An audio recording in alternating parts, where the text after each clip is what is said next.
Simulang ito ay rated SPG, striktong patnubay at gabay ng magulang ang kailangan.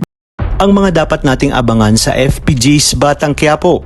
Hindi pa rin nga tumitigil si Ramon hanggang hindi niya nakikita si Mokang. Kaya naman sa pagmamatsag ni Severino sa Quiapo kung saan lumaki si Mokang ay napag-alaman niyang hindi pa doon nakakabalik si Mokang at sinabi din ng gwardiya na nagbabantay sa dating mansyon ng mga Montenegro na muling dumalaw doon ang mga magulang ni Mokang.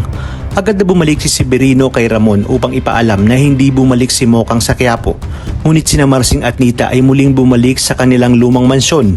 Dagdag pa ni Severino na abala umano ang mga magulang nito para sa kaso nga ni Edwin.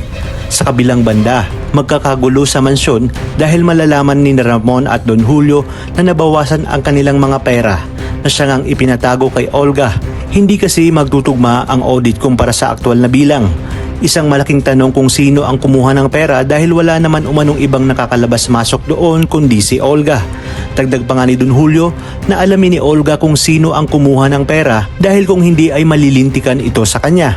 Agad na pinacheck ni Olga ang CCTV at nalaman niya nga na si David lang ang pumasok sa basement. Kaya naman kinumpronta niya ito dahil sa pagiging gahaman sa pera. Ayon kay Olga, papaano kung nalaman na mag-amang Don Julio at Ramon na siya ang nagnakaw ng pera? Tiyak umano na masisira ang kanilang plano. Sinabi pa ni Olga na maghintay lang si David at huwag siyang pangungunahan. Sa kabilang banda, pupuntahan nga ni Tanggol si Chef Espinas upang humingi ng tulong para may ipagiganti nga itong si Mokang. Ayon kay Tanggol, handa siyang gawin ang lahat ng pinag-uutos ni Espinas, bigyan lang siya ng pribilehiyong makalabas-masok sa loob ng bilibid at sisiguraduhin niya umanong mag-iingat siya. Ngunit iginiit ni Espinas na mainit sila sa tatay nitong si Rigor.